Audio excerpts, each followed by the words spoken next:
Olá, que alegria ter você aqui com a gente. Seja muito bem-vindo ao nosso canal. Nós somos a Comunidade Encontro. Quer conhecer um pouco mais sobre a nossa comunidade? Acompanhe o nosso Instagram, @EncontroComunidade. Nós estamos refletindo a partir dessa série de palestras chamada Antes que a Casa Caia. Famílias não quebram de repente.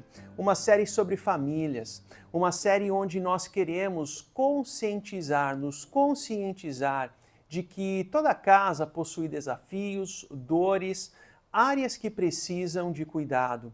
Mas ao mesmo tempo nós queremos construir.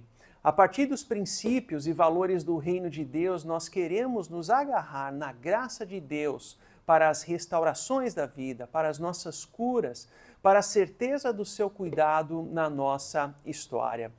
E hoje a nossa conversa ela gira em torno dessa temática. Às vezes a dor se torna insuportável. Você já passou por isso? Às vezes a dor se torna insuportável, onde a solução que parece ser mais fácil é jogar a toalha. Jogar a toalha do casamento, jogar a toalha da família, jogar a toalha de um relacionamento, jogar a toalha da própria espiritualidade, jogar a toalha da vida em comunidade. E a palavra-chave que vai nos acompanhar aqui ao longo da nossa reflexão é uma palavra simples, mas muito forte: ruptura. No dicionário, ruptura significa quebra, suspensão, violação dos relacionamentos. Rupturas são momentos em que algo que parecia firme se quebra, como no jogo do Jenga, que é a identidade visual aqui da nossa série. Algo que parecia seguro se abala. Por exemplo, ruptura entre marido e esposa, divórcio, separação, ruptura entre pais e filhos. Um estudo de 2022, publicado pela BBC, com mais de 8.500 pessoas nos Estados Unidos, revelou que 26% dos entrevistados haviam se afastado dos pais e 6% haviam se afastado das mães ao longo de 24 anos. Ou seja, esse é um fenômeno que temos vivenciado em nossa época. Mas também ruptura consigo mesmo, pessoas que sofrem com a baixa autoestima, ruptura com Deus, com a vida em comunidade. Em um dos seus livros, Wayne Cordeiro fala que certa vez ele estava numa conferência com pastores onde ele faz uma pergunta simples: qual é o seu maior medo? Várias foram as respostas, mas uma delas chamou muito a atenção do autor. Um dos participantes disse: eu tenho medo que os meus filhos deixem de amar a Deus por minha causa, por minha culpa. Ou seja, ruptura com Deus. E como pastor, na lida pastoral, conhecendo histórias, conhecendo famílias, eu temo que esse tipo de medo, que esse tipo de preocupação já não mais ocupe o coração de muitas famílias. Enfim, ruptura é tudo aquilo que imaginávamos que duraria para sempre, mas que de repente deixa de ser como era. Fato é que, para a sabedoria bíblica, a primeira família da história já experimentou ruptura. As nossas rupturas são consequências de uma ruptura que não era o plano de Deus. O pecado dos nossos primeiros pais não apenas separou o homem de Deus, mas essa ruptura também gera culpa, gerou medo, gerou acusações, gerou afastamento. E nós carregamos esse vírus, esse DNA do pecado na nossa veia, nas nossas rupturas hoje. E nesse sentido, uma frase do Wayne Cordeiro no livro Andando com o Tanque Vazio sempre me salta os olhos. Quando ele diz: nós não nos esquecemos que somos cristãos, nós nos esquecemos que somos seres humanos. Quando falamos de rupturas, nós não estamos questionando se a pessoa é ou não é cristã. Claro, Uma ruptura pode ser, sim, a consequência de uma fé distorcida. Mas perceba que muitas vezes não é uma questão de ser ou não ser cristão. É uma questão de ser humano, pelo fato de que nós possuímos esse vírus do pecado. E essa é uma realidade da qual nós estamos à mercê. Dessa forma, há uma necessidade aqui de consciência dos riscos antes que a casa caia, nas nossas famílias, nas nossas vidas. Assim, duas perguntas nos são importantes a depender do seu momento de vida. O que fazer, em primeiro lugar, para que a ruptura não chegue? O cuidado que devemos ter. Aquela sabedoria popular de que é melhor prevenir do que remediar continua valendo aqui. Mas a segunda pergunta, o que fazer quando uma ruptura já chegou? Pense nas suas rupturas da vida, quando o divórcio já chegou, quando a confiança já foi quebrada, quando o vínculo já foi rompido e assim por diante. E é exatamente nesse ponto de alguém que vive rupturas, de alguém que já viveu rupturas profundas na vida, que nós encontramos um personagem bíblico conhecida como a mulher samaritana. Uma mulher marcada por rupturas. O que aconteceu na vida dela e o que a vida dela nos ensina e fala para as nossas vidas hoje? Vamos ao texto. Jesus chegou a uma cidade de Samaria, perto das terras que Jacó dera seu filho. Havia ali o poço de Jacó. Jesus, cansado da viagem, sentou-se à beira do poço, veja, por volta do meio-dia. Nisso, veio uma mulher samaritana tirar água. Disse-lhe Jesus, dê-me um pouco de água. Um detalhe, o autor João aqui ele faz questão de nos informar que era por volta do meio-dia, para uma região com um clima quente. Esse não era um horário comum para buscar água. As mulheres normalmente iam ao poço nas horas mais frescas do dia, pela manhã, no final da tarde, mas vejam, ela vai sozinha, ou seja, ela está vivendo uma dor, uma vergonha, uma solidão.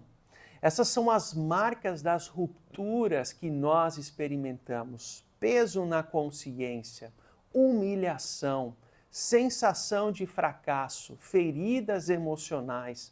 O poço, que ali naquele contexto deveria de ser um lugar de encontro com outras pessoas, se tornou um lugar de fuga para essa mulher. Mas o texto continua. A mulher samaritana lhe perguntou, como o Senhor, sendo judeu, pede a mim, uma samaritana, água para beber? João explica, pois os judeus não se dão bem com os samaritanos. Jesus lhe respondeu, se você conhecesse o dom de Deus e quem lhe está pedindo água, você lhe teria pedido e lhe teria dado água viva. Observe o tom dessa conversa aqui. A fala dessa mulher é uma fala agressiva, é uma fala bélica. Como pode? O Senhor, sendo judeu, eu, uma samaritana, e você pedindo água para mim? Ou seja, ela não vê Jesus. Ela vê categorias da vida, judeu, samaritano, homem, mulher, direita e esquerda, raças e cores, ou seja, ela enxerga a vida através das lentes da ruptura. As rupturas que ela experimentou pessoalmente se tornam as lentes pela qual ela enxerga a sua história. A reação dela aqui é uma reação bélica. Então Jesus vai ao cerne da ferida e ele lhe disse, vá, chame o seu marido e volte. A resposta dela foi, não tenho marido. Disse-lhe Jesus, você falou corretamente dizendo que não tem marido. O fato é que você já teve 5, e o homem com quem agora vive não é o seu marido.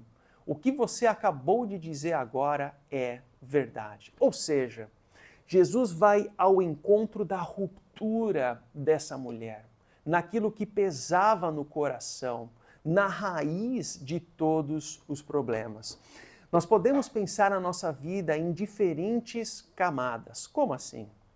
Existe uma camada ligada aos nossos sentimentos e emoções, vergonhas, alegrias, tristezas, medos, decepções, mas existe também uma camada que se manifesta nas nossas ações, nas nossas atitudes, comportamentos, aquilo que nós fazemos, as decisões que nós tomamos, a forma como reagimos às circunstâncias da vida.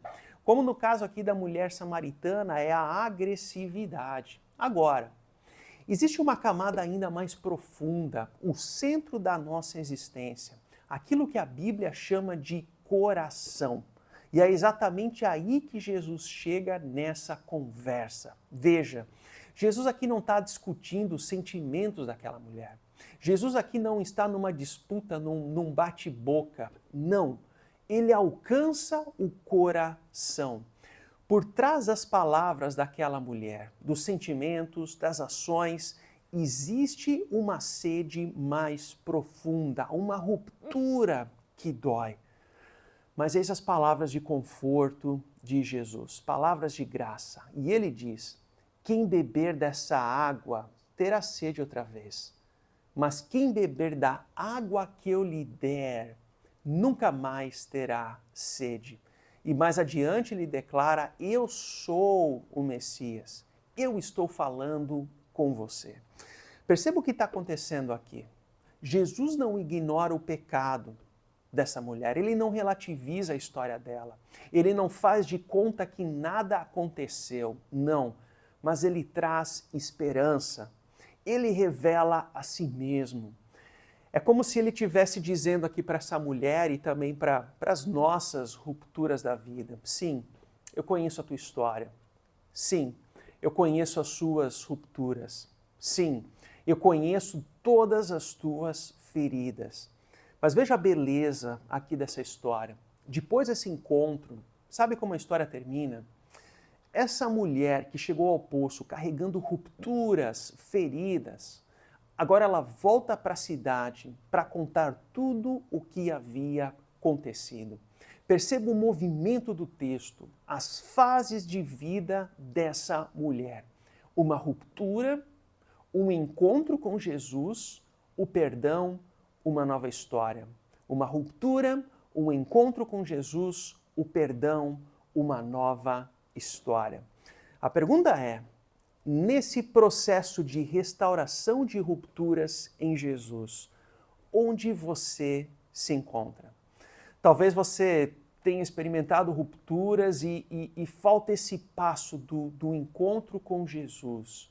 Ou já encontrou Jesus, mas convive com a culpa, não consegue achar descanso, não consegue perdoar, não consegue encontrar o alívio da consciência. Isso é muito importante porque a partir desse diagnóstico, nós voltamos ao início aqui da nossa reflexão. O que fazer? O que fazer para prevenir a ruptura? Ou o que fazer quando a ruptura já chegou? Para a primeira pergunta, quando falamos em rupturas, o problema raramente começa com o divórcio, com a traição, com um afastamento completo, não. Normalmente começa muito antes, com conversas não realizadas, com ressentimentos acumulados, com o perdão adiado, com a distância emocional e assim por diante. Por isso eu gosto muito desse princípio pastoral do a depender de mim, a depender de mim. Esse é um princípio com base em Romanos 12, quando Paulo diz: se possível, no que depender de vocês, perceba o grifo, no que depender de vocês, vivam em paz com todos. Vejam, eu não controlo o coração do outro. Eu não consigo controlar as escolhas do outro. Eu não consigo controlar as emoções do outro. Mas, a depender de mim, eu quero trabalhar na minha vida, no meu relacionamento, no meu trabalho, no meu casamento, para que uma ruptura não aconteça. Eu peço perdão quando eu erro. Eu faço um movimento de reconciliar. Eu escuto, eu converso, eu demonstro amor, eu repenso atitudes no meu casamento. Veja bem, a depender de mim, a depender de mim, a depender de mim. Casamentos, por exemplo, exigem sacrifícios. Quando eu comecei a namorar com a Sharon, ela morava aqui em Florianópolis e eu em São Bento do Sul, e aos sábados ela terminava o plantão de 12 horas, ali no final da tarde, às 6 da tarde, e ela pegava o carro e ia para Guaramirim, onde na época eu liderava um grupo de jovens lá em uma igreja. E eu lembro até hoje, quando ela abria o carro depois daquela viagem de 2 horas e meia, ela abria o carro e vinha aquele perfume, ela toda arrumada. Eu lembro dessa cena como se fosse hoje. Era um sacrifício aquilo mas era um sacrifício bom, porque a gente gostava de se ver. Mas havia momentos em que eu precisava vir até Florianópolis e eu não tinha carro, então eu via de ônibus. Uma viagem de 3 horas que durava 6, porque o ônibus ele parava em cada tribo ao longo da 101. E quando chegava aqui na rodoviária em Florianópolis e o ônibus ele abria a porta, eu ficava com aquele cheiro de ônibus, né? Olha a discrepância aqui. Mas esse sacrifício que era feito, como era bom aquele sacrifício. E claro, naturalmente você deve ter também as suas histórias. Mas o que acontece é que quando nós nos casamos, a gente parece que esquece os sacrifícios, nós começamos a murmurar, seu cônjuge pede para trazer uma água, já murmura, a dificuldade que nós temos de andar uma milha adicional, perceba, nós perdemos muitas vezes esse senso do sacrifício. Casamentos, matrimônios, não deixar com que a casa caia, a ruptura aconteça, exigem sacrifícios. Agora, como lidar com rupturas que já aconteceram? Talvez a sua ruptura não está no futuro. A sua ruptura está no passado. A sua ruptura já aconteceu. Divórcios, filhos afastados, arrependimentos, feridas que ainda doem, histórias que gostaríamos de reescrever. Pois bem, a Bíblia está cheia de pessoas que viveram rupturas e histórias semelhantes às suas. E ainda assim, Deus não abandonou nenhuma delas. A própria mulher samaritana, como é o caso da história de hoje, a prostituta Raabe no Antigo Testamento, Davi, todos lidaram com as consequências das rupturas, mas as suas rupturas não tiveram a palavra final. Assim, em meio às rupturas da vida, não carregue a sua dor sozinho. Uma das primeiras consequências das rupturas é o isolamento. Foi assim com essa mulher samaritana, a vergonha, se isolar. Procure ajuda, procure irmãos maduros, procure aconselhamento, procure a comunidade. Não caminhe sozinho, mas também não transforme uma ruptura em sua identidade. Existe uma diferença entre eu vivi uma ruptura e eu sou uma ruptura. A primeira é uma experiência, a segunda é uma prisão. Independente do que houve, nós não estamos aqui para relativizar erros, minimizar dor, fingir que não existe, mas em Cristo, a sua identidade nele é maior do que o seu pior capítulo da sua vida. Em Cristo, a sua identidade nele é maior do que o seu pior capítulo da sua vida. Agora, há uma pergunta importante aqui na nossa reflexão. Quando que a ruptura é necessária? Esse é um diagnóstico, naturalmente, que precisa ser realizado caso a caso, a partir de cuidado pastoral ou terapêutico. Existem momentos em que a ruptura é necessária para proteger a vida, para proteger a dignidade, para proteger a fidelidade a Deus. Por exemplo, abuso, violência física, violência psicológica grave, controle destrutivo e assim por diante. Mesmo assim, quando caso a caso é analisado, a ruptura nunca deve ser celebrada. Mesmo quando ela é necessária nesses casos extremos, ela ainda assim continua a ser dolorosa. Por isso a ruptura, ela deve ser sempre com acompanhamento, com pessoas ao redor. E o último recurso, nunca a primeira reação. Enfim, talvez você esteja me ouvindo agora como aquela mulher samaritana da nossa história que chegou ao poço cansada, ferida, carregando culpas, carregando arrependimentos, carregando rupturas. Às vezes a vida se parece como uma cadeira vazia. Um filho que está distante, um casamento que terminou, um pai que partiu, uma amizade que está rompida, uma relação que nunca foi restaurada. Mas esse é o ponto central.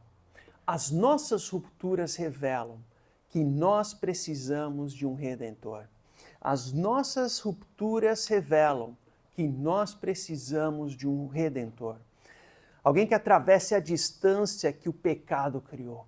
Alguém que reconcilie o que foi separado.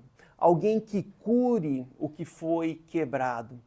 Talvez você não consiga mudar o passado, talvez você não consiga desfazer decisões, mas podemos hoje encontrar Jesus. E quando encontramos Jesus, as rupturas deixam de ter a palavra final.